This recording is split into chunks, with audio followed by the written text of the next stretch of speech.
Hello, everyone, and welcome to the Slippy and Thrifty show. Today, we're going to be taking a look at why traditional knives are better than modern knives. How you doing, John? You good? I'm good. How are you, sir?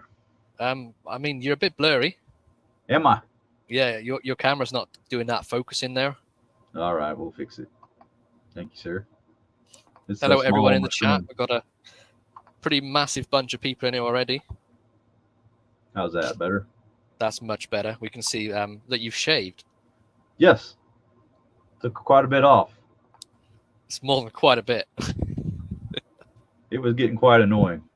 Yeah, I've done the same. I sort of trimmed the side of mine. It gets real itchy. And not even the itch. It was just in the way. trying to eat. Get all them crumbs in your beard. Yeah, I was eating some ice cream the other day, and the wife, she was like, "You got ice cream in your beard." I bet that don't look good, man with white stuff in his beard. Nah, no, it didn't look good. Could have easily been perceived as being something else, so I made dang sure that some of that dodgy stuff. We won't say. Randy wants to know if it got caught in the garbage disposal. I don't get my face that close to the sink. Hello, Mark Grant. How are you doing? What's going on, Mark? Good to see you. There's a message for you here, John, as well from Ghost Malone. Okay, it says live was super fun for me. Always a pleasure. I was just on morning coffee with Crispy Donut Community earlier. That was fun to join the live there also. Yeah. So I'm glad you're making the rounds there, Ghost Malone. We really enjoyed your presentation on Patty's show. So for anybody who doesn't know, Ghost Malone is involved in the production of the help me out here, the ASK knives, ASK knives, American.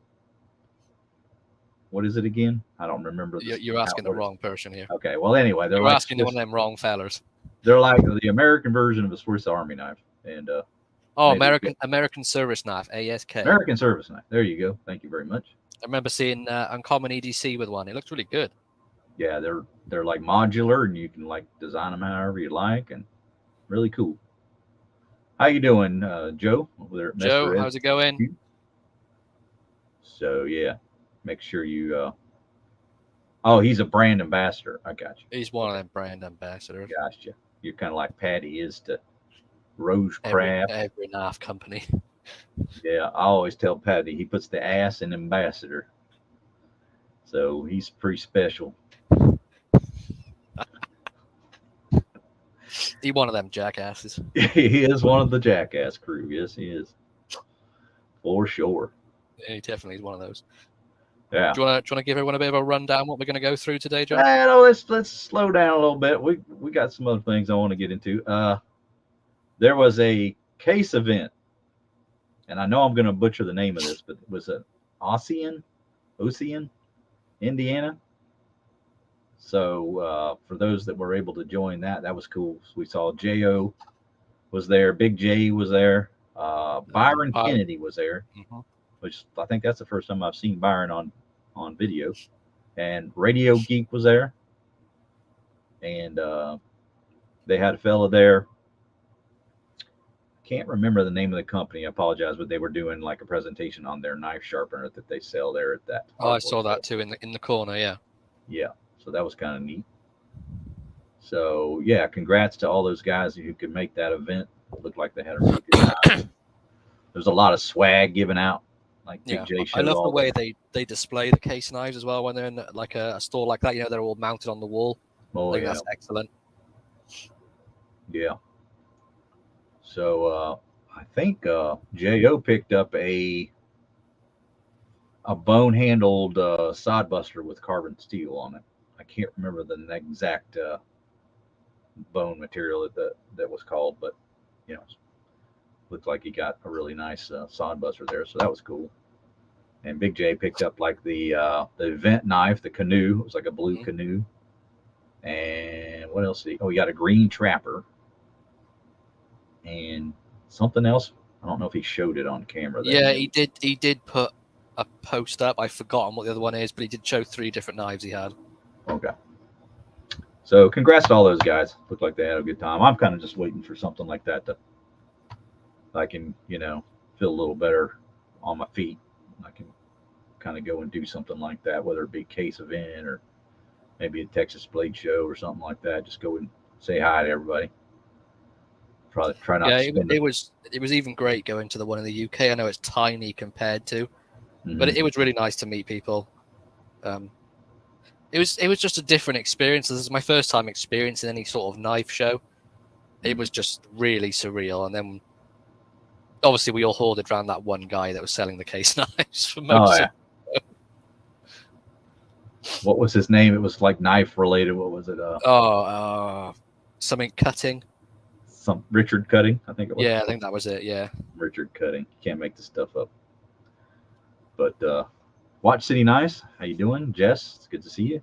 Tim School of Fish, thank you for coming in.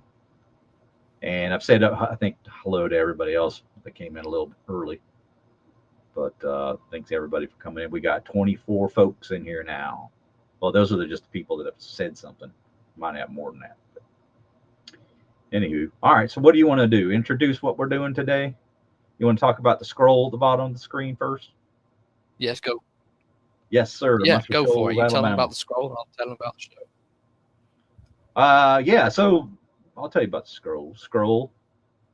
The troll scroll down here at the bottom. Down here. In 2 weeks' time, on November 19th, we're going to be doing a live where we celebrate our 2,000 subscriber and 5,000 subscriber giveaway. And we'll be giving away a lot of prizes. So tell your friends, tell your family, tell your dogs, tell your grandma. Don't care who you tell, just tell everyone. Tell everybody. The Slippy and Thrifty will be live. We're going to be live next week, but we don't know what that show is going to be yet. But we know on the 19th, that's going to be our giveaway. Reason we're doing it on the 19th is because we figured by then we'll have reached those numbers. I'm like, I don't know, 15 away. And Slippy's like, I don't know, 100, About 100. 100 away, somewhere in there.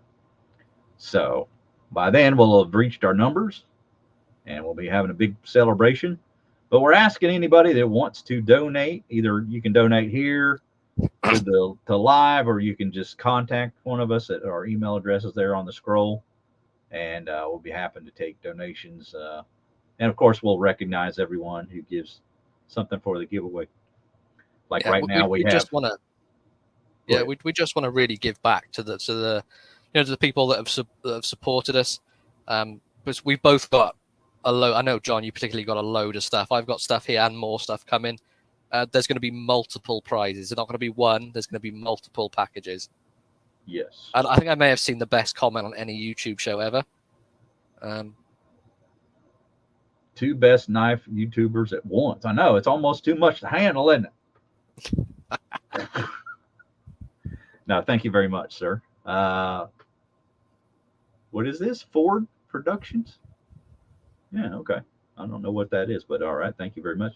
But yeah, so we'll recognize each person that like gives in to the giveaway. So like right now, I can tell you that Uncommon EDC has donated, and we're going to be having a Coke bottle, Rough Rider Coke bottle, as one of the giveaways, as he donated. Singing Toad is donating. He's going to be sending something. Randy has sent a knife. He sent an Imperial Stockman. So thank you, Randy, for that. So Mikey Newman as well. What did he send? He sent a Rixon multi-tool with the scissors, and it's got like this little, it's got like a bit driver on it as well. It's really cool. I think it's a great bit of kit, and it's nice and compact as well. Speaking of Mikey, he's just shown up. Yeah, hey, Mikey. As well as that, he's donated a Tinker as well, Victorinox Tinker. Awesome. So some great stuff, and we appreciate that, Mikey, a lot. Yeah, and Mikey's just getting started on his collection. So Tim's just said he's going to donate.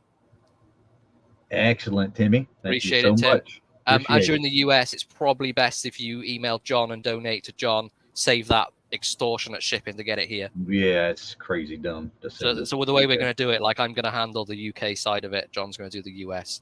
It's just easier than messing about me trying to get past customs or John trying to get past customs. It's not worth, Yeah, and if we try to send each other money or whatever back and forth, it's dumb because they charge so much for the transaction fee, and then your credit card or PayPal will send or charge even more on top of it. So it's better. Goddamn thieves. Yeah, it's just better that we buy for each side, and everything works out better that way. But we got, well, I can just show you the box. We got quite a bit there. Got a big old selection. Big old selection of stuff. So be a fun event, and I hope everybody can show up and be a part of it, because we're really going to have a good time with that one. And 5K, that's a pretty big milestone there. 2K is nothing to sneeze at either. It took me a lot longer to get to it than it took. I've exploded. It's been crazy. Yeah. Ghost Malone said he can send some koozies. We would need to receive them by the 18th of November. Ghost Malone, if you want to email John, thriftycaniffy@gmail.com, and he can let you know where to send them, but we really appreciate that. So I'll go ahead and throw that up there, even though it is on the scroll. You have to kind of wait for it. But here's the email address that you can contact me and get my mailing address. There you go. When that pops up, I'll put it on the screen. Jess, if you want a Sheffield, email me and I will send you one. There you go. Let me know what you want and I will send you one. Slow and steady. Nothing wrong with slow and steady, Randy. Yeah, we were just talking about you, Byron. We were talking about the seeing you on the video with J.O. at the event. So I just want to give you congratulations for being able to attend that. It looked like a really great time. I really wish I could go to some of those. Oh no, it's starting. What's going on now? Everyone unsubscribe next Saturday. Oh, I see. So what, we're gonna have to do like a double event, or we won't be able to reach our goal? Is that what you're trying to do there, Mikey? Yeah. Everybody unsubscribe. Ghost Malone's a hell of a dude. 12 years. What are you talking about? 12 years, Randy? What do you mean 12 years? That's how long he's had a channel for. He's had a channel for about 10 years. He's had a channel for 12 years. Okay. Let's see how successful those coins were, Randy. You only borrow them knives. Stay away from them coins. See what Randy. You need to have a British accent, but come from Florida. He says, I also donate on behalf of SMKW. I have some stuff as they have for me for giveaways. Some SMK stickers and their swag. Okay, cool. Whatever you send, man. We're good with whatever you guys want to donate. We don't care. So long as it's appropriate for, sending through the mail, we'll do it. We don't want any none of them hand grenades. No hand lotion or baby oil or anything weird like that. We'll stay away from that kind of stuff. Oh my God, I've just had the best idea. What's Slippy sun lotion. You're not going to market that, are you? I don't think that people are going to be using it for sun lotion either. So you just stay away from that product. Stay away. Where is Wee Judd when you need him? We need a professional. We need some professional help over here. Ain't none of them professionals over here. Slippy's Wax Wax. There you go. That's the product for you. I think so. Oh, another big shout out for Tim. He's definitely he's on the way to 2K himself. Go check out Tim if you haven't. That's right. So Tim got there through aquariums, showing aquariums and fishing the aquariums. How high did you get with that alone, Timmy? You get up to about? I'm sure he said he got up to about 1K. I'm sure 1K on that. Yeah. And then he's gotten another K with the knife stuff, huh? Excellent. Tim's definitely sending baby oil now. Does an amazing job since he lives in Tampa. That's right. He is a Floridian. All right, we got to get some serious topics in here. Let me tell you about why traditional knives are better. Tell you about some seriousness. All right. You go ahead and start. I got to stop my cam for a moment, and I'll be right back. Okay, no problem. So today we're going to be talking about why traditional knives are better than modern knives, and of course these are all our own opinions.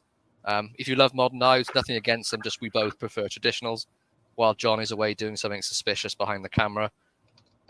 but we're basically going to break down why we think that is and why we sort of enjoy the traditional knives better. Oh, hello. Hello, how are you doing?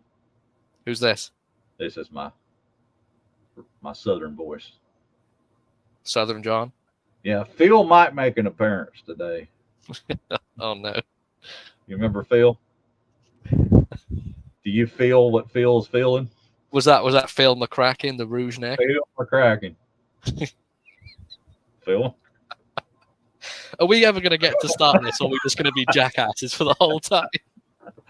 All right, so why are traditional knives better than modern, Slippy? Let's break it down. Why are they better? Because I said so. End of live. Well, that's too brief, and no one cares what you think. So go to the next slide. Read this first. Is John sponsored by John Deere? No. With all the green? Nah, just coincidence. Quinkadink. Who has the worst American accent? Well, I'd imagine me, Randy, seeing this. John is actually American. Ah, yeah, mine's worse. We have the Irishman has arrived. Hello, Paddy. Who needs a hobbit? I'm here. All right. Where's we, Pat? Where's we, Jeff? We need the tandem over here. Man, it's going off today. We got 37 in here, John.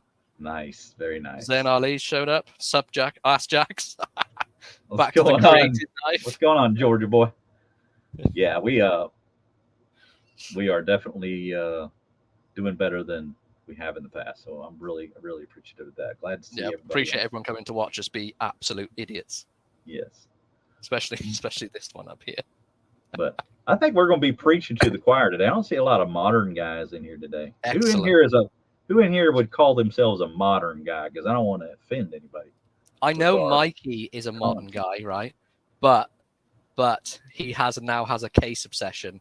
And we've been talking quite a lot on Discord, and he's been showing me knives he's been buying, and a lot of them are case knives or traditional knives. So he's turned, which is excellent. Another turncoat. He's just bought a yellow synthetic copperhead. Believe it's in the CV steel as well. Paddy said he likes a bit of both. We'll just leave that comment as it is. Well, we know enough about your collection, sir, because we see what you carry. Messer HQ is a big fan of both. Brian K70 is a big fan of both. Mikey's come to the dark side, definitely, if you're watching us. Yeah. Well, we're going to tell you why they're better, right? So you want to kick this off here? Sure. So one of the bullet point here is the history. Yeah, definitely the history. I think the history, obviously, because modern knives are modern, they haven't really got that much history yet. But some of the traditional patterns that go back hundreds of years, what's not to love, and why wouldn't you love that if you can have a traditional knife for that reason? It's one of the reasons why I try and collect older designs. It's one of the reasons I went for one of my favorite knives is the 80T, just because of the history of it. Of course, this is not the new old stock one. This is the what I call the beta knife. It's the one I sort of use and abuse. But I just really love the oldest designs, the styles. And I've really started to get into as well. One of the reasons I really like is collecting from makers that have either gone out of business or have stopped sort of producing knives. I find that quite interesting to find older brands. How do you feel about that? Yeah, to me, that's really fascinating because I like to look up the history of the stuff whenever, I run into a brand that I'm not. We have an intruder, John. We do. We have an intruder. What's going on? We have an intruder. Hello, RJ. How in the world have you made it, sir? But I only carry traditional. Well, I think I could probably do a little bit of both too. I carry some moderns occasionally, like modern slip joints, particularly, but very occasionally. But I can't seem to get myself away from. Well, at the moment, it's a Stockman. I can't get myself away from a Stockman. Pretty much everything I'm carrying is a Stockman. Stockman. Just 3 blades. Just them 3 blades there. Yeah. Now, how do you feel about the spade blade? To be honest, I don't really unfold it out of the knife, so I'm going to look at it. Just keep it tucked in there. It's like emergency, huh? Emergency. Yeah, it's just a razor sharp in there in case I need it. I mainly use the sheep's foot Occasionally use the clip point blade, but the spade blade just sort of sits down in there and we'll just leave it. You could just put. I might just snap it off. I might just. Oh, really? Just no blade rod then, right? No, just completely shear it off. This should be a 2-bladed jackknife then. Right. Exactly. No, but yeah, I mean, when you see these videos like Tom has, where he picks up some stuff from, like antique stores, or even Big J, like he finds some of these old knives, like Westerns, or Cutmaster. They were one that's Cutmaster, and just all kinds of older brands from the U.S. And heck, I even found a Richards, right? Are they still making knives there, Richards? I don't believe so. And if they are, it's just like the ones we were talking about where they just put them in like novelty, not novelty. Them shops you get like holiday resorts. Just that's it. Them souvenir shops, yeah. But even though it's not the greatest quality and stuff, it's kind of interesting to be able to look that stuff up and kind of figure out like where they all originated from. And did quite a bit of history research on the Richards, and ended up finding out, that the guy that started that company had come over from Germany and then went to Sheffield. So there's always history even behind some of the more inexpensive knives. Yeah, Phil McCracken says spade blade is just for show. That's right. For show. For show. Faux show. But I'm a big fan of the older patterns, the older makers. I just think that even like John was saying, the history of it is it's just really interesting to look up. It's more, I buy them, I don't really use them. I got quite a few of the older knives. I just sort of clean them up and they can become collection pieces. And I just enjoy reading up the history on them. It's more the sort of the reading material I like about them. Yeah, like one of the knives you have that's really fascinating history is like the Remington Christmas knife, or the Christmas scales. Yeah, really interesting older knife. But you just don't get that sort of thing with the modern knives. So that's, I guess there's always going to be like those modern knives that are, sort of quintessential to a collection. I think you can name some of them, like, I've got one here. I think this is pretty much, I think Zen's going to agree with this because he mentioned this last week, but you have the Rat 1, right? And there's just nothing very romantic about this knife. I mean, it's a great knife. Don't get me wrong, and it has its place in modern knife history. But does this knife excite you like I don't know, maybe like a Sheffield Barlow or something like that? Do you want? Should we compare? So you got this knife or this knife? Yeah. There you go. That's kind of where I'm at with it. It's just there's no romanticism to the Buck 110, Mikey, is a traditional.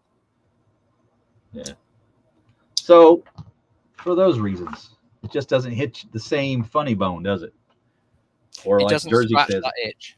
Doesn't give you the fizz, And if it don't give you the fizz, there's no point. It don't give you the fizz. So maker pedigree too, like there are going to be some collectible knives with certain marks. A lot of the older stuff does, and that's a kind of an untapped area of my collection that I haven't really pursued yet. But I think once I don't know, had the opportunity to retire, don't have as many expenses. I've got a kid going to college. My house is getting close to being paid for. So I expect, how you doing, Jed? How you doing, buddy? I expect my income to kind of increase at some point. So then when that happens, and it's reasonable for my budget to increase, I can maybe go after some of these older things. I see people like Jersey have some older stuff. He's kind of been focusing on that. Jersey's just jumped in. Yep. How you doing, Jersey? I see Jersey doing that sort of thing. I've seen Joe at Master HQ doing that sort of thing. A lot of the older stuff. Paddy loves his older stuff as well. Well, yeah, he is older, but he loves his old. So it's probably modern to him. Right. But that's a good question that Joe asked. He says, at what point do we consider knives like the 940 and Duradelica classic traditional? See, it's a, like I would say, as a quintessential knife would be like a knife that has its place in modern knife history, but not to the same degree that, say, a Barlow does or something like that. So, Like but for it me, the comes, modern knives, it'd have to be like a real game changer to become part of yeah, traditional when it gets to that stage. Because there's obviously patterns that are in the traditional realm that I wouldn't class as like, can't think of the correct way to say it, but I would go with like game changer traditional knives. There's certain patterns that are just like, yeah, that's a traditional pattern. It's not yeah, like I wouldn't go, oh, that's a traditional I want. I got you. Does that make Yeah, sense? yeah. Just more of a broad way of looking at it.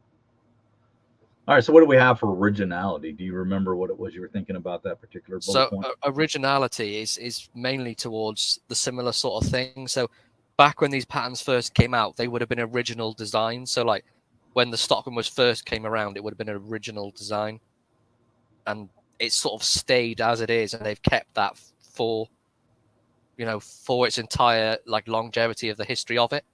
Whereas you see like some like maybe modern knives, they may have started as, I don't know. Let's use the QSP Penguin for an example, because I think that's a good one.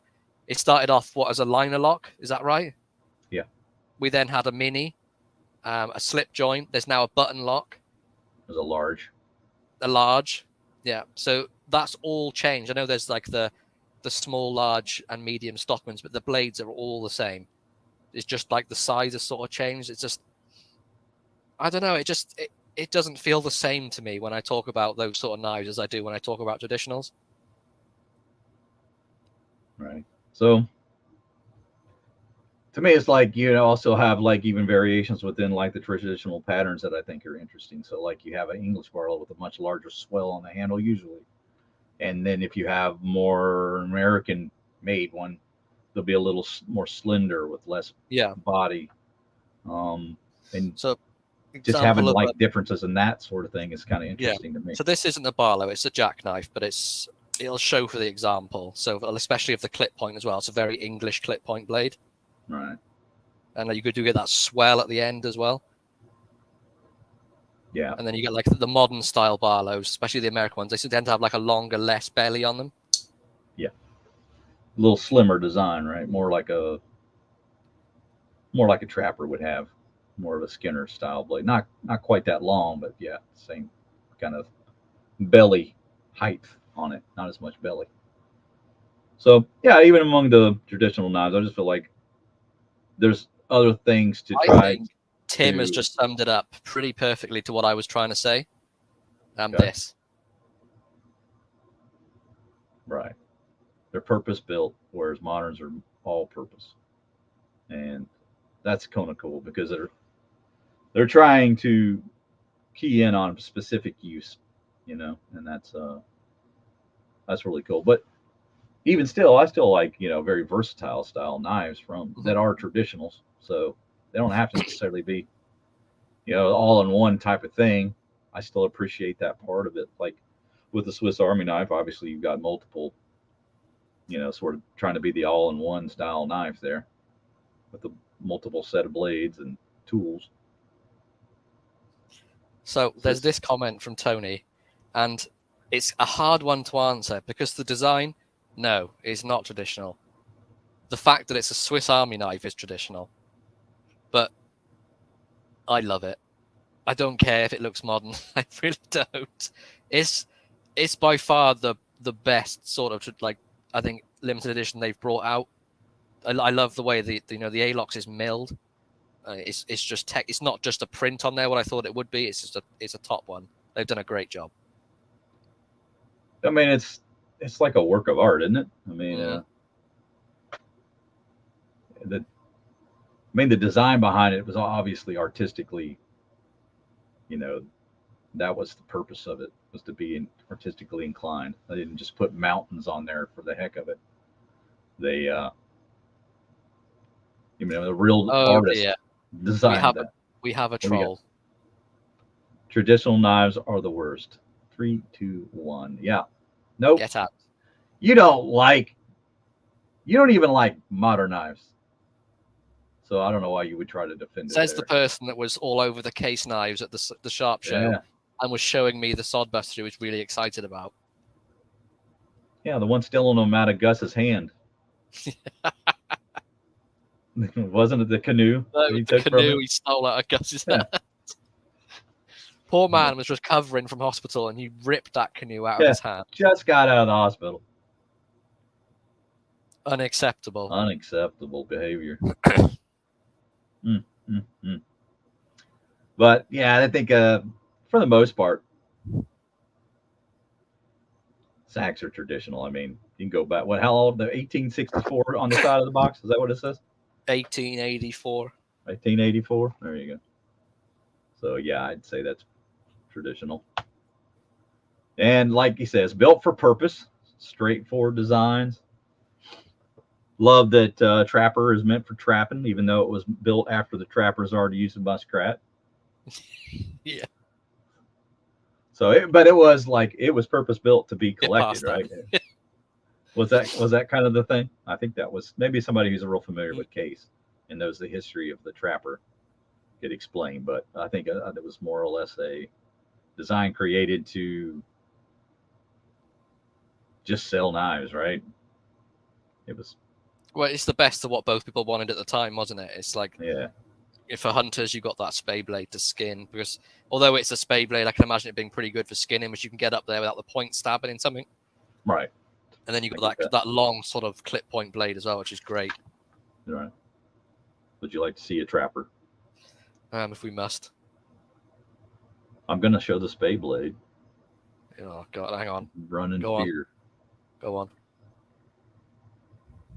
So, yeah. What would you trap with that if you were a trapper? I would trap my eyes in a bottle of bleach. You wouldn't want to trap a beaver or a muskrat or... I mean, that large one would be way too big for a muskrat to trap, wouldn't it? I think so.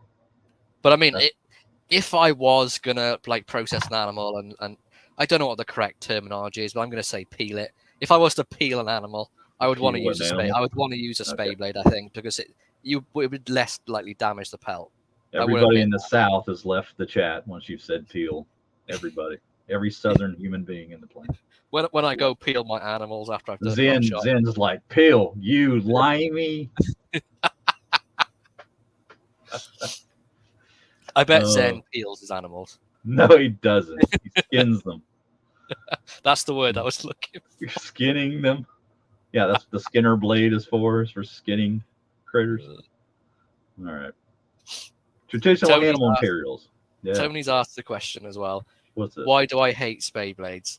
I just don't like the way they look, Tony. It's an aesthetic thing for me. I don't like how it's just really long and straight and there's that weird bit on the end. I just don't get it. These are the ones he finds the most offensive. The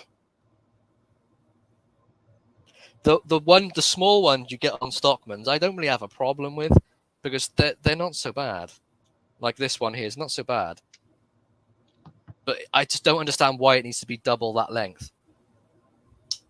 There's no need for it. It's unacceptable behavior. You got to make a long cut to get all that skin off. Right? Right? It needs to be a little larger for a larger animal. But yeah, trying to do something with a beaver with that blade, I don't know, man. That's a bit much, isn't it? It's a big boy to get a beaver with that one. But so we've also got traditional handle materials like bone, wood, delrin, staglon. It's another reason why I love traditionals. The different sort of handle materials they come in. I know modern sort of knives come in different handle materials, but the natural ones for me is right where it's at. Yeah, to me, it's I know you're a big carbon fan fiber versus, say, I don't know, stag bone. I mean, which one gives you more of the? Yeah, look at that. That's just beautiful. I know which one I'd rather have between this. I mean, which one gives you more of the warm and fuzzies? The carbon fiber is kind of cold and lifeless, right? And the fact that it's natural, it's not predictable the way it'll die. So none of these will be the same. No. Whereas if you get a carbon fiber knife, they'll all be the same. Pretty much. But it's come from a real animal, so someone's had to, some animals had to sacrifice itself. See, Tim knows. Tim loves the bone. Bone all day long, right? Are we talking about knives, Tim, or is it something else? Yes. I think cow bone, shin bone. Got one with camel bone. Like even like the exotic stuff. Horn, stag, buffalo horn. Just love the natural materials. Yeah, they're just really nice. And then the way that they will do traditional style jigging on these knives too. So it's not just the material. You even have jigging that's like in a particular way, a traditional unto itself, like say Winterbottom bone, right? Or maybe like some of this stuff that Case is doing. Yeah, the Case. My lighting is terrible, and I do apologize for that. Yes. You could bring yourself up a little larger. Oh, there we go. John solved it for me. There's a little bit of some red jig bone on there for you. And see, not predictable, so you've got the color transition where it's whiter down here, and it just gets darker as you go through. Love that sort of stuff. Yeah, and even like with the recent Rough Rider, had a little more red in the bone than some of the other handles that were, being on the website. I mean, so I know your one had quite a lot of red on the front. I've picked up. I've got one to review of the, what were they calling it? The newest one. What's it called? The equal-ended thing. The swell center. Yeah, that's it. The swell center. Mine is less red than yours, but it does have red in it. Right. And we have another intruder. Oh no! What's going on? Knife Delights. Congrats to TK and Slippy. Well, not yet. Oh, congratulations. We're not far off, Tom. We're very close. November 19th, Tommy. That's when you need to congratulate us. 2 weeks from today. We're taking donations, as you can see on the scroll down there. So if you'd like to donate to the giveaway, please contact us either at thriftyconnifty@gmail.com if you're in the U.S. or Slippy at slipjointsawyer@gmail.com if you're in the U.K. So 2001 subs requires better lighting. YouTube state law. Yeah, well, see, part of the problem is it's so late there is the sun goes down and then he has no light. Yeah, it's pretty dark right here right now. So I have every light on in my shoebox I live in, and it's doing its best. Doing the best you can. You got a light on in front of you, right? Got glare on the back. Yeah, I've got the light on. There. It's there. Here. You're all right. Maybe if I just do the live like this, there we go. What? The forehead's bugging you? No, the light. You've mentioned it, and now it's bugging me. The light up here. Oh well, I can deal with it if you can deal with it. I got this light back here. Look here, there. The window. Yeah. Well, let me tell you about this window right here. No, let's not. All right. So what do you got next? Well, we got lost. We've started talking about something. Yeah, just each was designed for a specific task. We had multiple blades. That kind of goes back to the purpose-built thing. We talked a little bit about the trapper blades and that sort of thing. And the Stockman designs, obviously, they were meant for, castration and working on the farm and handling cattle, stock trades. So livestock, awesome multi-bladed knives, one of my favorites. Absolutely love the Stockman pattern. And, it's the best. For me, it's the best one. I think it's the best pattern out there. But Barlow's close second. I like the Barlow a lot. And I think everybody's kind of getting to I've seen a lot of people getting into the more the single-bladed idea or concept that you're having non-multi-bladed knives. See, I've completely reversed. I started in the single-bladed, and now I've gone to the multi-bladed. I'm kind of balanced. I like to carry both. I like the simplicity of the single blades, but I also like the versatility of the multi-blades.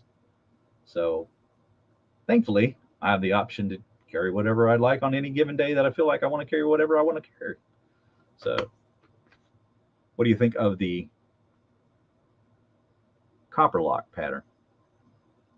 The copperhead, you Not mean? copper head pattern. Sorry, not copper lock. I really like the copperhead pattern. And it's for the design, which I'm sure you're going to explain why it's called a copperhead. Well, I thought you would. That was why. For the elongated bolsters that cover the tangs. I think that's excellent. I wish more knives would do that. Right. It shouldn't be a thing to have. Can I give you an example? I can. Where the tang of the knife is just like this corner up here. I just make it integral to the, well, not integral, but just make it part of the bolster, cover it a bit. I don't get it. It can be done, we know, because loads of companies do it. So I don't know why more people can't do it. It's unacceptable. No, I just don't know how necessary it is. What's the downside of having it that way? Some knives can be kind of sharp. It can catch on stuff when you pull it out of your pocket. It's very minimal. It's a very petty reason why it shouldn't be there. I mean, I've not ever had any catch or anything. I aesthetically, I would prefer it. So you would take a Barlow style knife with the raised bolster, so that you wouldn't have the elbows exposed. It's hard to say. You're gonna mess with a 200-year design, so you can get your elbows out of the way. No, I don't want to change design. You just appreciate the ones that have designs the way they are. I know. Stop trying to trip me up. I know. I just saw the copperhead. What else has it? The canoe, right? You got an example of a canoe there with you? Yes, I have a canoe. We'll use the special canoe, I think.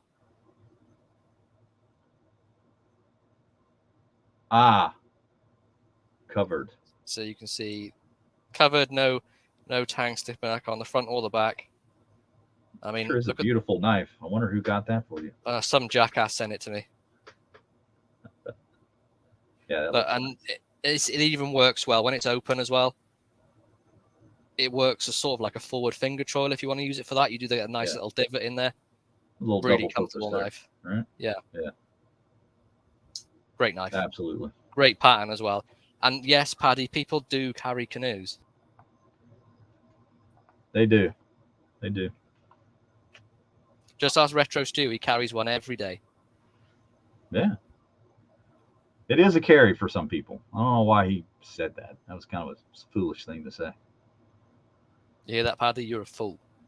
Then you change a pattern. Oh, is that what it is?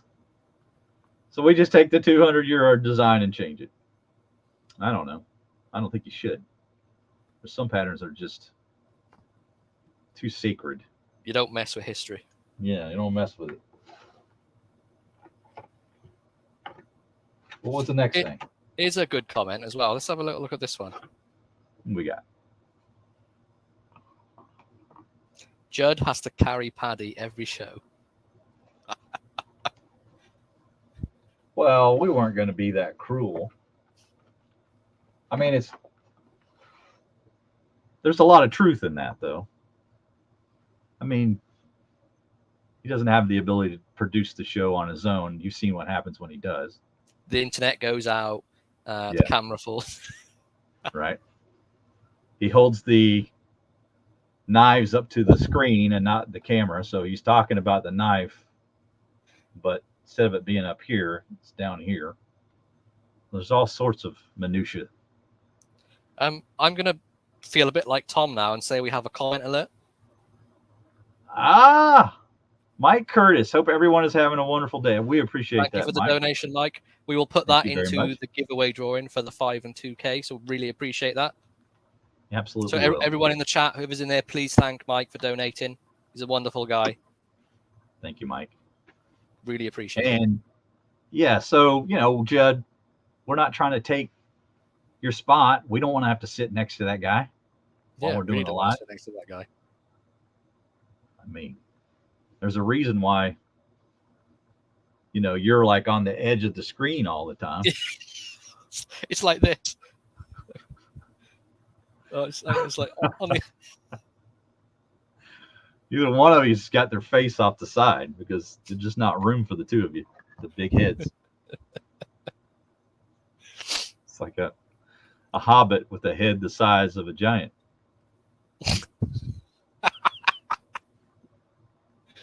But no, I want you guys to be Santa Claus and Elf for Christmas, please. Mikey, thank you very much, Mikey. Appreciate the donation. I'm trying to show it. You're unshowing it. Stop clicking the button. We're so good at this. We're fighting over controls. Mikey, thank you very much. No, but we appreciate y'all's show very much. Y'all need to have us back on because it just hasn't been the same the last few weeks. You need to get your ratings up. Having the Slippy and Thrifty show on might improve things. So there you have it. Hit the like button. Thank you. Thank you, Tom. No, I would like to be back on there again because we had a really good time the first time we was on. So if they would definitely have us. Battle of the podcasts. Number 2. Gonna have another fun conversation with those guys. Always a good time. We're talking about sack knives all the time though. I've had to be going crazy. No chance. No chance. Yeah, we know why. Oddly professional compared to us. Yeah, I'll leave that one up there. No, I'm just going to leave that one up there. Just leave it there for a while. Yeah. Should we try and carry on with the topic again? Yeah. Sorry, we were a little sidetracked. Yeah, it's inexpensive. That's my favorite. Yeah. It's a good one for me as well. Well, especially for this man, Mr. Thrifty. Well, look, hey, I like a lot of modern traditional knives that I can't afford. So it's not by choice necessarily that I don't have a larger modern collection. I enjoy some of the things that they do. It's just to me that I think a lot of the modern knives are the more interesting are the more expensive ones. I've seen enough Civivis. I've had my hands on enough Sin Cuts. I've had enough, regular style modern knives to be satisfied. And now I would want something a little more like a Chavez, something like that, that would be interesting to me. But I can't afford those knives in the same way that I can afford the traditional knives. And with Rough Rider having such a fantastic value with their knives, I don't mind buying them because I know that they're going to be as good as a lot of more expensive knives. Especially that newer series as well, like the one we've been talking about recently. Yeah, they've really just been stepping it up. Everything they've released recently has been really good. Now they kind of went through a little phase there with just after COVID. Let's bring that up. I mean, that's worthy of its own. Look at this knife. Can you imagine that's $18, $17? Just mind blowing. I don't know if you can see the red in mine, John, a little bit, like in the middle here. It's quite hard to see in this lighting, but there's a little bit in there. Yeah, your vampire lighting is not allowing for it.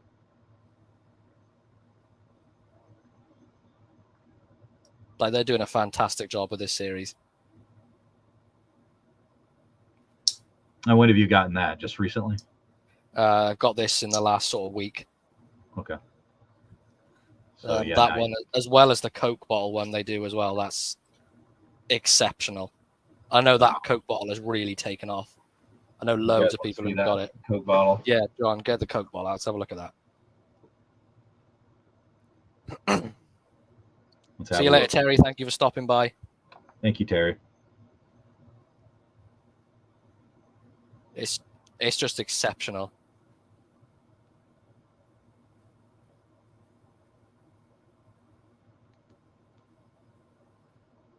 And the shield there. Just for the price as well. What you say is that $18? Is it? Yeah, $18. $18, and if you contact Heine Haynes, they actually have the Coke bottle in stock now. But if you contact Heine Haynes with any knives you actually want, you can get them in for a pretty reasonable price. I emailed them about the Coke bottle, and I got it for £22, and I still think that's an absolute bargain. Like, I would happily pay, I think, double for the quality that this new series is. Look at it. The bone is fantastic. The blades are fantastic. I mean, when you can get a traditional knife that good for $18, Yes, Randy, you can. I just don't see the reason to spend more. I think Jess may have mistyped in the what he's put.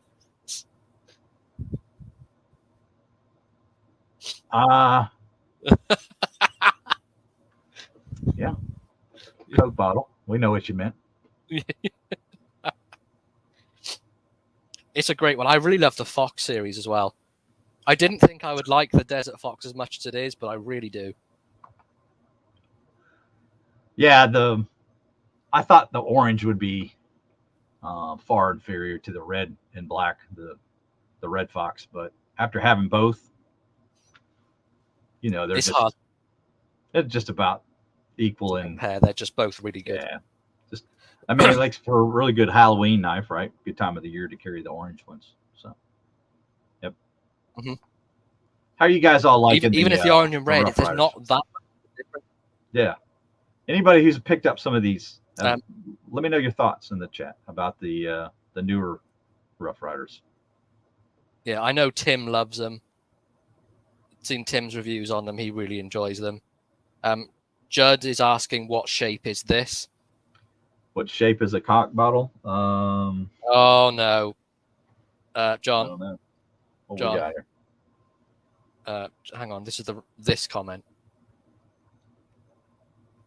All right, Larry. Well, we'll see you next week. We know who you are, Larry. I'm not falling for that. No. It's not going to stop, is it? It's just not. That's not going to stop. Friendly trolling and jackassery. That's what we like. It doesn't bother me in the slightest. It looks a bit like Patty, Judd, if you're curious.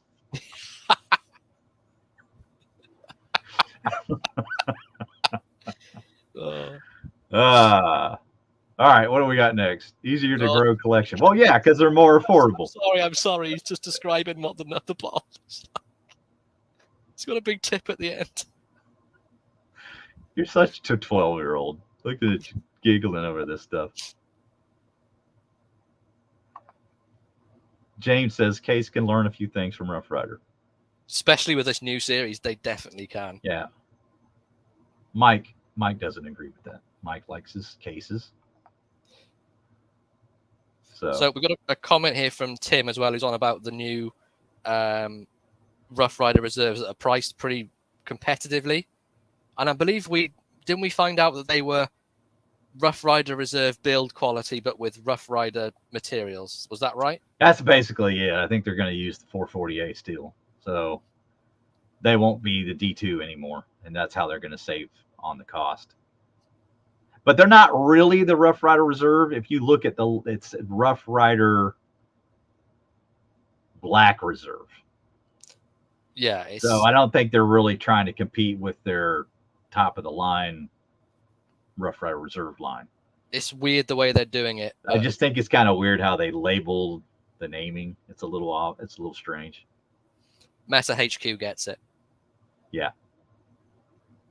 AF, he says. I agree.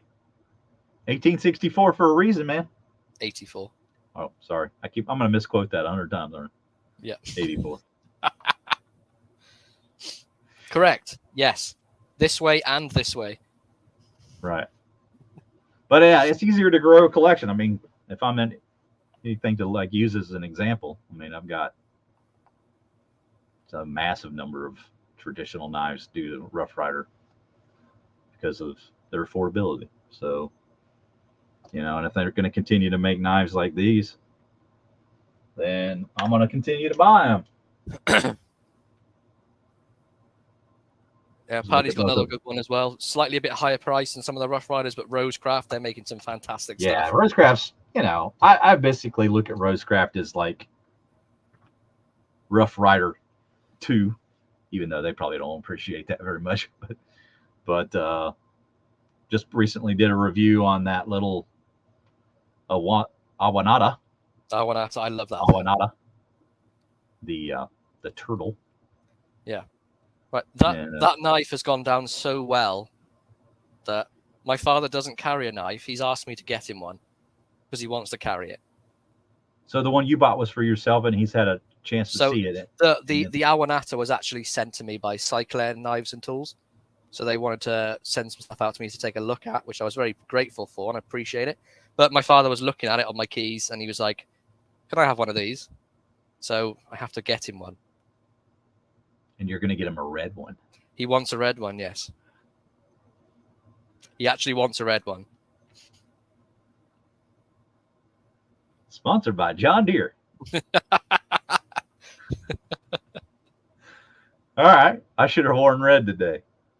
That's awesome. I was just saying that. I didn't know that that's really what he wanted. That's Thomas, it's not a steel snob. If you prefer D2, you prefer D2. I personally do as well. I would actually pay the extra $20 as well for the D2. Yeah. But I think it's a good compromise. I mean, because that's what makes the reserves special, right? They got the D2 blade steel and the build quality. But I just wish they had started from the beginning, putting the natural materials on them. I think that's kind of going to be one of their focuses going on in the future. Put the natural animal materials on the Rough Riders reserve line. They used my Carter too much. Like they overkilled that. Yeah, right. If we had the money, we would definitely have a shield with a bucking mule.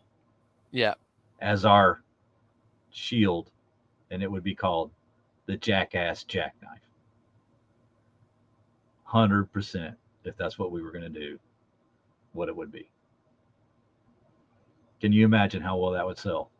Oh, call it the Ass Jack. It'd be fantastic. The Ass Jack, as in, we might have to pay Zen a little bit for that, though. Yeah, Zen, we owe you some a little bit of royalty fees. Yeah, definitely some royalties for the name. And on the packaging, we can just have us doing this. Pointing towards Ass Jack in the middle. Yeah. Do you have that? Do you have that slide up that people can see that? What slide are we looking at? Well, we'll skip forward. No, you didn't put it in. I haven't put it in. You were supposed to put the slide in, you jackass. I can put it in. It'll take me but a second. Oh, all right. I didn't know you could add live. All right. So we on to slide 3 then. We are. All right. Conversation starter. Yeah. Now we've given you this picture on the screen for a reason. Let's see if you can figure out why we've decided to use these two particular knives to illustrate our point. I did pick one of the ugliest modern knives I could find. Look at this hideous monstrosity on the screen. I just want to go through about that knife, right? It's got a chisel blade. I don't want to say any more about that. The pocket clip is part of the handle, and the other side of the handle is the liner lock. And it has 3-finger grooves for a knife that large. Have you even noticed this? I just think it's a hotspot. I don't even think it has hotspots. It just is one. I think we found the cock bottle. That's the cock bottle knife. That's right it. That's it. Only thing it's missing is the what's the rooster's little thing on his head? Somebody help me out from the south. You know what I mean. That's the only thing it's missing. Wayne, wait, did we create that? See, Ghost Malone understands. Chisel grind is absolutely disgusting. It is. It's pointless. Because you only ever use that corner of the blade at the bottom in the middle. Nothing else gets used. Randy, I'd carry the cock bottle right to the trash. I think we might have lost John. So you'll just have to deal with me for the time being. So just one jackass instead of two. But we got less threatening. That's mainly for the UK people, because some reason in the UK are petrified of knives and see them as weapons. I don't really see how that's the case personally. But the traditional ones I always find are less threatening. Because if you bring out a traditional pattern, I use the Stockman as an example. So this is a lot less threatening to us in the UK, just because it's a recognized pattern, and like it's a proper grandpa knife, and people really recognize that. Whereas if you bring out things maybe like a Power 3 or a Power 2, so it's a lot more offensive in the UK. As well as that, got adding class to your EDC, something I really feel that a traditional knife adds a lot of class. I don't know what you guys feel like in the comments. Do you think that traditional knives definitely add a bit more class to your EDC, or you bit of both? How do you feel about it? And for me, even older ones like this sort of thing, I really feel adds some class to your carry. Something you can pull out. People will start a conversation asking you what it is, what the handle's made of, where I got it, things like that, because there's history to go with it. Randy says definitely classy for sure. Jersey, agreed, definitely classy. What have we got here? Yeah, classy. Look, traditional knives are way more classy. I agree, Mike. Sean as well. I see them more as I see modern knives more as a sort of a work knife. Like if you want to go and bash on some knives, that's what you would pick. Hey, Big J, welcome. Thanks for joining. Appreciate it. Carry modern 2 times a week. Yeah, I have a couple of modern knives I do use. They're mainly for like dirty work or like tough jobs I do outside, things like that. But traditionals for me, definitely the class, something I really enjoy about that. Pair styles together as well. So quite often I might carry a Barlow and a Stockman, or I might carry a Swiss Army knife and pair that, match the color with a traditional knife, things like that. I know Paddy does the same thing. I know he color coordinates his EDC. I believe Mikey does as well. So do you guys color coordinate? Yeah, I get it. Jed, I do. I get it. But I have a bias towards traditional knives. What can I say? I can't help it. I love traditional knives. And if you tell me I'm wrong, that's your own opinion. And your opinion is wrong. So we have easy to maintain as well. Mainly because a lot of these traditional knives come with sort of the lower end steels, maybe 1095, 440A, things like that. They're really easy to keep going. You just got to give them a bit of a strop at the end of the day, and you know that's going to keep it up. So whereas, for example, say like you had a Magna Cut knife, if that went dull, I honestly don't know how long that would take, but if it did go dull, you're going to have to sort of proper sharpen it and really work at stropping it. Whereas a 440A or 440B, 440C, these sorts of steels, you can really strop them back to like a razor sharp edge. Tim sometimes color coordinates. Judd goes both ways. We already knew that, Judd. Sauna hot, so not sure about making up for skipping yesterday. So we have, this is one that me and John both talked about for a weird amount of time, is the audible pleasure. Couldn't really think of the best way to word it that didn't sound so creepy. That's the best we could come up with. Stag matches all wardrobes, definitely. 100%.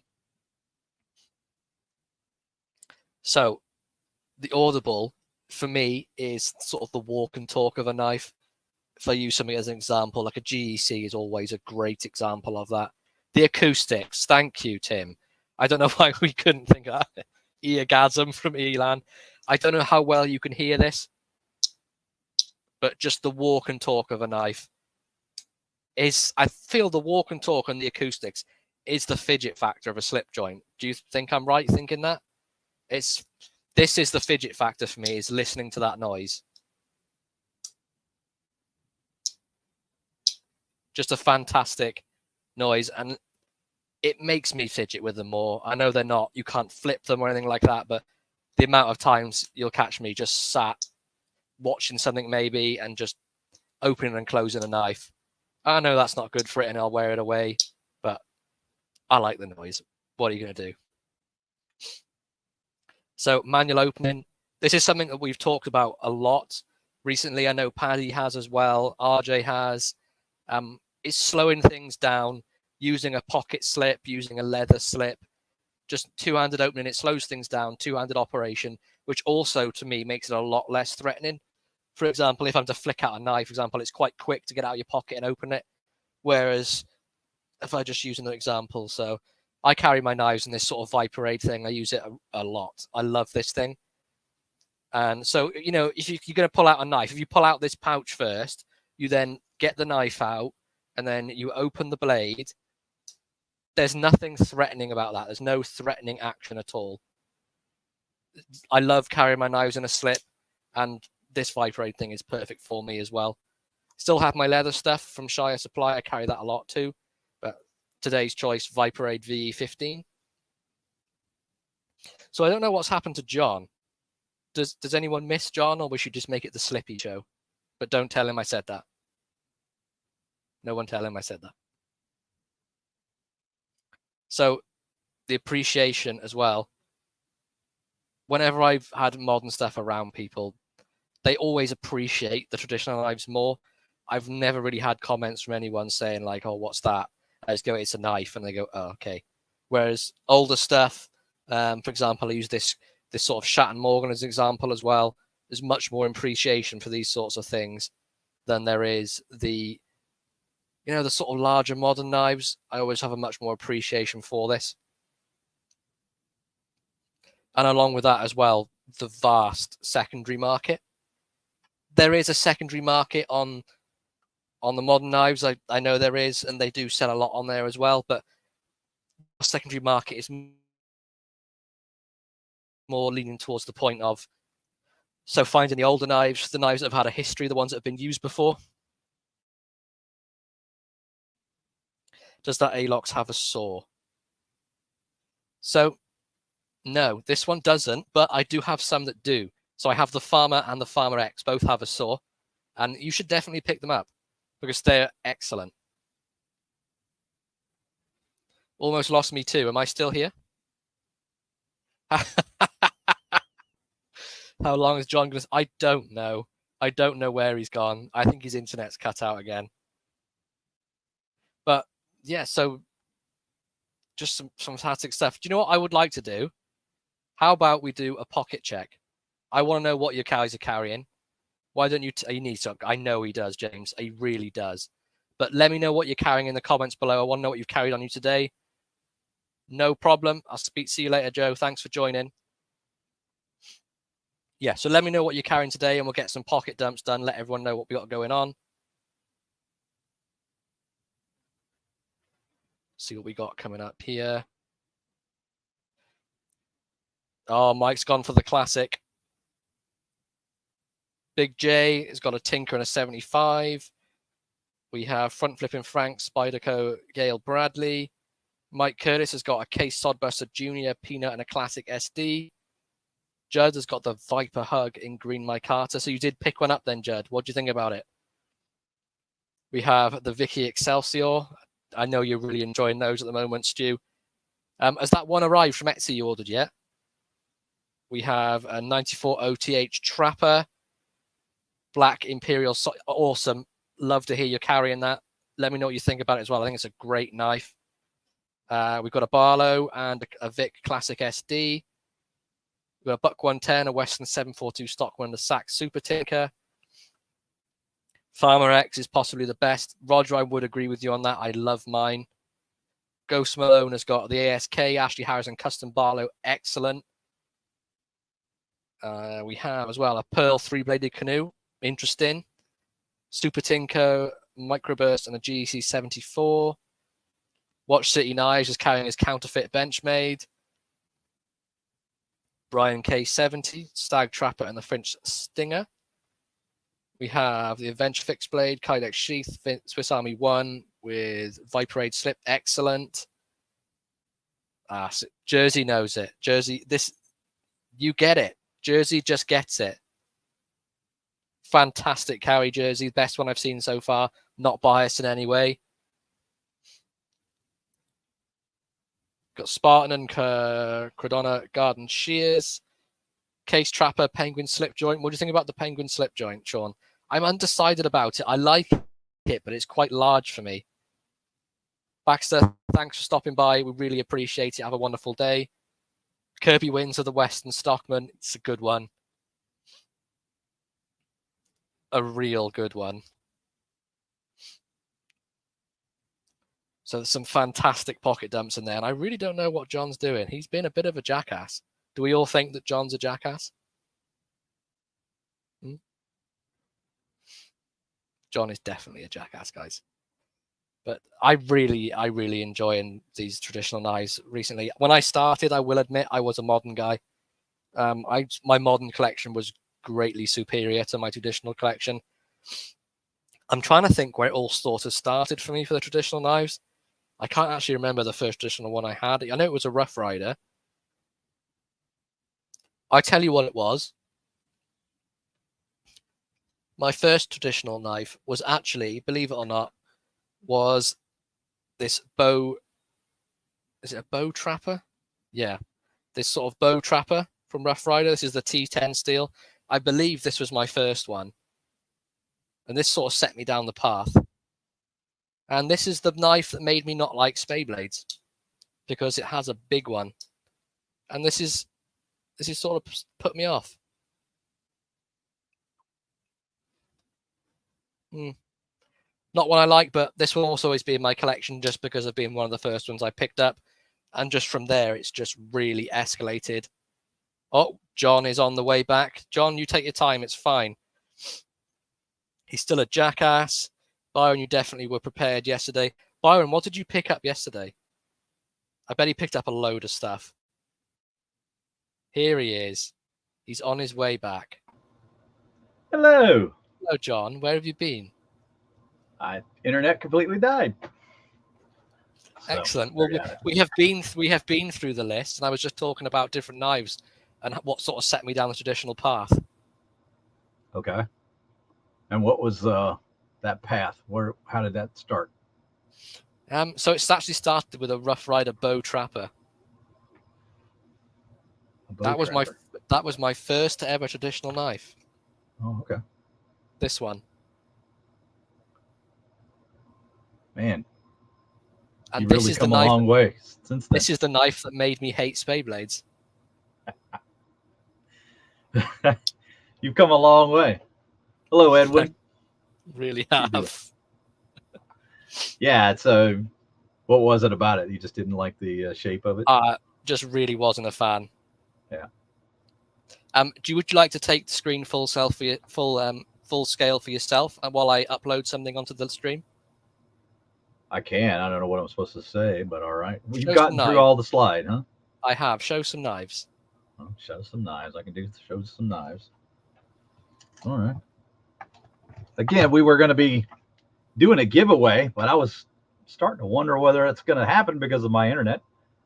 But here's going to be our giveaway knife for the USA today. The Old Timer Trapper 94 OTH gun stock trapper. That's actually not really a gun stock pattern so much, but that's what they call it. So you've got the spay blade for those that love the spay. And you've got a wonderful clip point blade. So the little two-bladed standard style trapper measures about, what is this? 3 7/8 inches. And we're going to be giving that away today. What do you think of that? I think that's a good one to go for, John. Okay. Randy, would you like to get some rules up in the chat box for me, if that would at all be possible? Yeah. You know the rules, Randy, don't you? One vote. That's UNT, buddy. UNT. Why is my camera being such a jerk? There we go. Fixed. Yeah. North Texas. And yeah, we're going to be doing it the standard way. We'll just have a situation where we do proxies. If you guys are in the UK, for any of the US people, we'll try to limit a proxy to one per person. So if you see someone else has been proxied, try not to proxy them again. That's all I ask. But then, of course, if you're in the US, you can just provide a guess for yourself. But we'll get that started here in a moment when he gets the screen up. And Byron says, I picked up a case OCN 2033 event knife, that blue canoe. That's a gift for a friend, and one, a mystery gift bag. A highly desired Case Boy Scout. Wow, hobo knife. Really cool. That's really cool, Byron. Yeah, like I said, I don't know if you heard me at the beginning, but we mentioned that we saw you on JO's video at the Case event. So congrats on getting to go to that. That would look like a lot of fun. Mike asked who hasn't won yet. So maybe proxy for somebody. Randy's chucking up the rules. He's asking for no proxy bids for him. He said he's had a lot of gifts recently. He wants to make it a bit more fair for someone else. So please don't proxy bid for Randy. And we're going to have, should we have between 1 and 100 the numbers, do you think? Yeah, let's do the range. Let me select the number before you start, and I'm going to put it on my bill like JB does, so you guys know that I've selected. See you later, Judd. Thank you for joining. We appreciate you stopping by. Thank you, Judd, for coming in.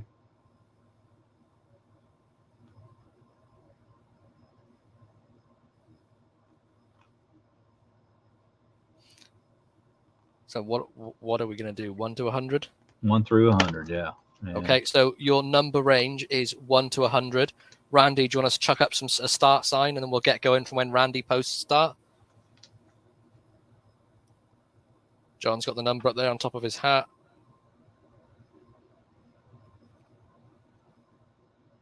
There we go. The start is in there. Awesome. Got some stuff coming in. Good stuff coming in. Elan, this is for US only, so you can give a proxy bid to someone in the US.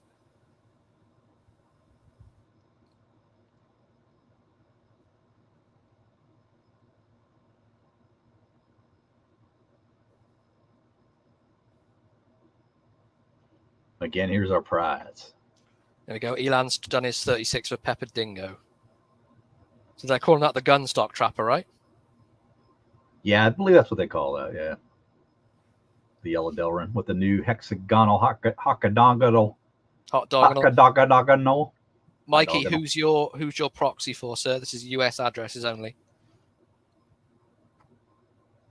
Yeah, it's US only, Mikey. Just the one guest, Ghost Malone, yep. Yep.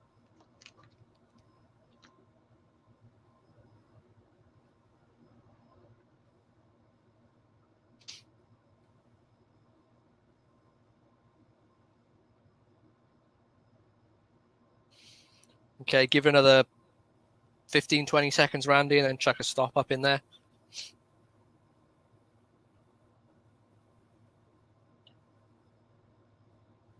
Wood Turner is up in here. Good to see you, Wood Turner. I haven't seen you for a while. Twang Thang. Dwayne Letterman, Brian K, Pepper Dingo, Mikey, Philip W, Ghost Malone, thank you for coming. It was good to see him last week, or earlier this week, I guess it was. Twang Thang, Dave W.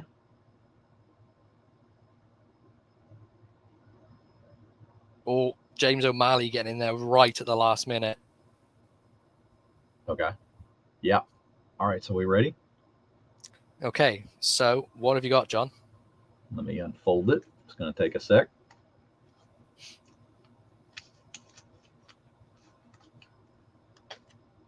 $22. I believe Byron Kennedy had 22. We'll see if anybody else had it. So going through, Byron Kennedy bang on the money with 22. See anybody else? I do not. Was that the only one? Byron Kennedy. Byron Kennedy, you won again. You just won at the event, and now you won again. Lucky man. Congratulations, Byron. Congrats, Byron. If you'll just send me, let's see, do I have Byron's? I don't know if I do or not. I'd have to look, but just for simplicity's sake, if you would send that to thriftykinniffy@gmail.com, Byron, I'll get that out to you Monday. Awesome stuff. And should we do a giveaway for the UK as well, do we think? I think we should. We should. So this week, we're going to be giving away a Victorinox. And this is the Victorinox Bantam. So it's a nice single layer design. You have the keyring. We have the tools on the scales as well. So you've got the toothpick and the tweezers. This is 84 millimeter. So you get the main blade on here. And then along with that as well, you get the combo tool like on the compact. So that functions as a can opener, a cap lifter, wire stripper, flathead screwdriver, and you can use this corner here for a number 2 positive screw, which I've recently found out. So a very multi-purpose use for just one layer with 2 tools on there. Big J says, congrats to Byron. He is the hookup on the pizza if you're ever around Fort Wayne, Indiana. Thanks again, Byron, for lunch. Yeah, he bought everybody lunch at the what a guy. all the guys. Yeah, awesome. Okay, so we have that Bantam then, right? The Bantam. So it's going to be same rules again. Okay. 1 through 100? 1 through 100. Do you proxy bids? Shall I write a number down for this one? Or do you want to do it? I mean, I got it right here if you want to do another. You've got pen and paper, you go for it. All right. So same as before, proxy bids, but only one proxy bid each. So if you've seen someone's been proxied already, please don't vote for them again. We just want to make it as fair as possible. UK only addresses. Proxies are okay. In the event of a tie-off, we have a NIF off, as Randy has said. 1 to 100 is your scale. Randy, do you want to pop a start up there and we'll get it going? Have a Knippy John off. has the number. He has the number on the hat.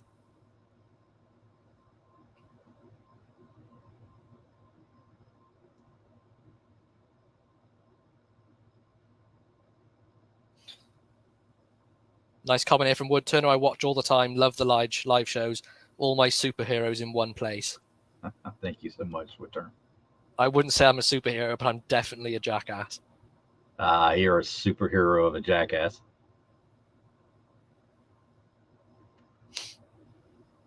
It takes special talent to be as big a jackass as you. Yeah, it really does. Watch City, who are you proxying for?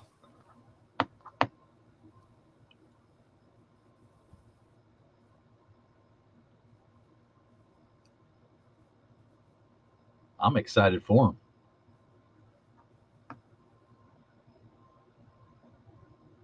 Somebody's going to win a nice Victorinox. I love the Bantam. I think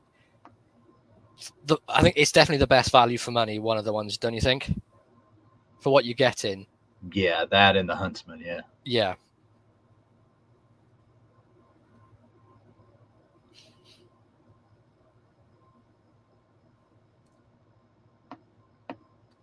So we'll as soon as we send Randy over to the UK, then everybody can proxy him over there. Yeah. It's Mike Newman is watching now. It's awesome. Okay, a little bit smaller for the UK, of course, but we will chuck a stop up in there, Randy, and we'll get that drawn. All right. I might need a little assistance with this one because I wasn't paying attention as they were scrolling. Okay. So I'll wait for the stop to come up and then we'll have a look. Just hang on a sec, John. Okay. There's the stop. All right. You ready for our number? Yep. Lucky number 13. 13. Okay, so nothing remotely close. 36 is the closest so far. We had Dwayne Letterman 10 for Sean.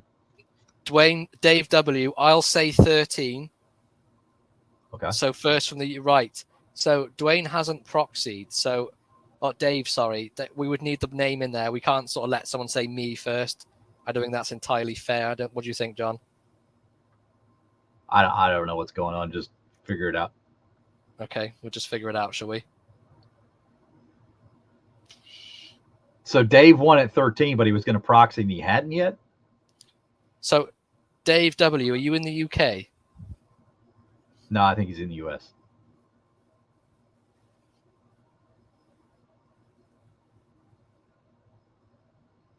Maybe not. Maybe not. You say great Wii tool, so that makes me suspect he might be in the UK. I don't know.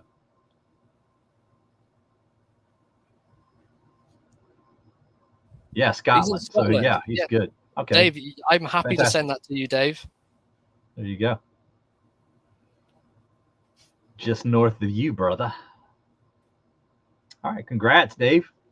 Win yourself a Dave, if you want to send me an email, slipjointsawyer@gmail.com. If you still wish to proxy it off to someone, let me know in the email, and I'm happy to post it to someone, and I'll get in touch with them.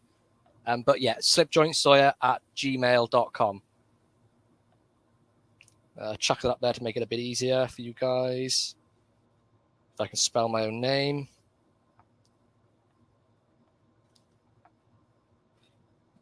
I've spelt it wrong.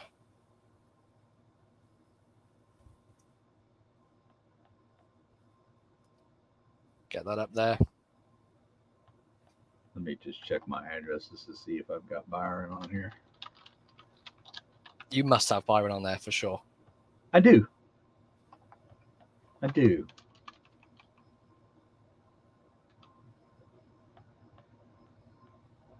Yeah, I got his email or his mailing address. So Dave is saying send it to Paddy, so I'll go ahead and just send that on for you, Dave. Oh, okay. Send it to Patty. He wants Patty to have it. In case you didn't see my request, put that yellow. Oh, he's saying put it in the giveaway. I'll put it in the giveaway. Okay. Very generous of you, Byron. That works. That works. And yes, anyone that has it, click the link and join the Discord. I created it, but it's for the whole community. It's a laugh in there, John, isn't it? It's mental at sometimes. It really is just crazy. There's just nothing but buffoonery and knives. That's basically it. What more could you want? Buffoonery and knives. Perfect. All right. Well, we're going to conserve this for the 19th then, on Byron's behalf. So we'll put that right back in the box. Yeah. Thank you very much, Byron. Very generous. Add that to the stack. So, got any closing thoughts, my friend? Just about this post here. Yes, absolutely. So this is the wonderful thumbnail that John created, and he very kindly did the pointing like I do in my videos. But this is pre-shave, John. Pre-shave. So he's looking very rugged. It was getting bad. Look at that! Look at that crazy beard. But yeah, if you please could join us, we will be live again next week. And next week will be don't ask me to do the conversion of what the date will be next week. The 12th. Yes. So we will be live same time next week. We don't know what the topic is yet because we are terrible. But we will be live same time, 10:30 Central. For same time and same time too. Yeah. So are we going to be live on myself next week, seeing as you're doing the 19th? Yeah, I gave you the option to do it next week if you want. So yeah, I will do that then. So it'll be live on my channel again next Sunday, and then the following week for the giveaway will be live on John's channel. So 10:30 Central, 4:30 p.m. UK time. Catch us here again. We really enjoyed today. We've had a massive audience, John. It's been a really good podcast. Been a great one. A really good one. A live stream. So thank you everybody for coming in, and make sure that we give some shout outs here before we go. I don't think I said hello to EDC, so thank you, front flipping Frank. I almost messed that one up. Marco, thank you very much for coming in. Everybody else I've already said hello to. Thank you for coming in. Retro Stew, Jersey, Sean, everybody. It's just been a fantastic live, and I do appreciate it. We hope to see you again next week, but especially the following week for that massive celebration. Lots of fun, lots of jackassery, lots of knives, lots of prizes. And so we don't even know what's going to happen in that live yet. Nah. It's just going to be jackassery. I'm going to do something, try to do something a little innovative for the giveaways. Maybe not something quite as boring as just picking a number. We may have to try to figure out something more. We'll see what we can sort out. Find something fun to do. Yeah. But that's going to do it for us, guys. I am Thrifty. He is Slippy. We will see you next week, same time, same bat channel, 10:30 a.m. Central, 4:30 p.m. UK time here Sunday on YouTube. See you guys next time. Catch you guys. Thank you for watching. Peace out.